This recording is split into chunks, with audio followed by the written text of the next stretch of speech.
remarkable are all the colours in one at full brightness.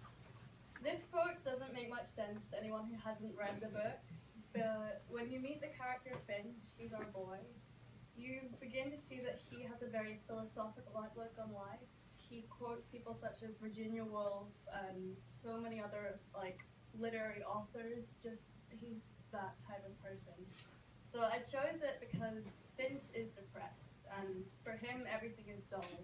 Life, he can't remember things because he's so depressed. He doesn't see colors as fully because for him nothing matters.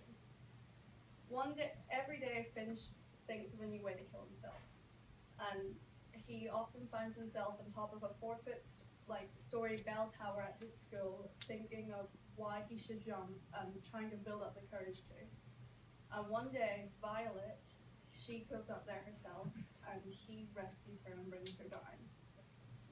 So Finch and Violet, they get together and because they're forced to do a history project together, and they get to know each other, and Violet becomes Finch's light. She is every single color imaginable to him, even though he can't see them.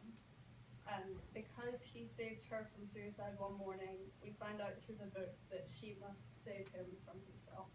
So this book is All the Bright Places by Jennifer Niven, and it's a teen fiction novel if you all haven't already figured that out. I basically described it already, but it's about 2 teens in Indiana, Violet and Finch. Nobody else is really important apart from Violet's older sister. She's dead though, she died in a car accident. So that's why Violet found her way up onto the bell tower. She just didn't want to live without her sister anymore. So then once Finch saves Violet and she brings him back down, they're partnered together for a history project. And what they have to do is they have to go and find all the bright places in their state. They travel to different places that nobody's ever really seen before, like the tallest place in Indiana, or there's this bookstore that are mobile home trailers that they go.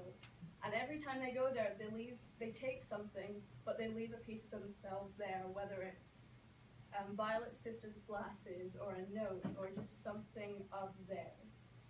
So the teenagers, they both fall in love, it's kind of obvious, and through that, I know a lot of people think, and in books it's shown that if you fall in love, everything becomes better, but it doesn't, and this book shows that. So whenever they're together, Finch, his mental illness starts to deteriorate, and we basically find out how far will Violet go to save the one she loves.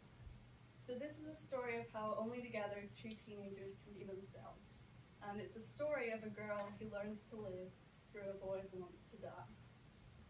So without a doubt, this book is one of my absolute favorites. I've read it 4 times, and every single time I just find something new to love about it.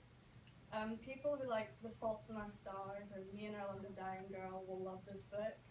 And I recommend it to anyone struggling with their own self-image or depressing thoughts, or anyone contemplating why the world even goes round, or why am I here, or anyone just wanting to learn to be themselves. It really leaves a mark on your heart. You won't forget it anytime soon, because I know I haven't. Yeah.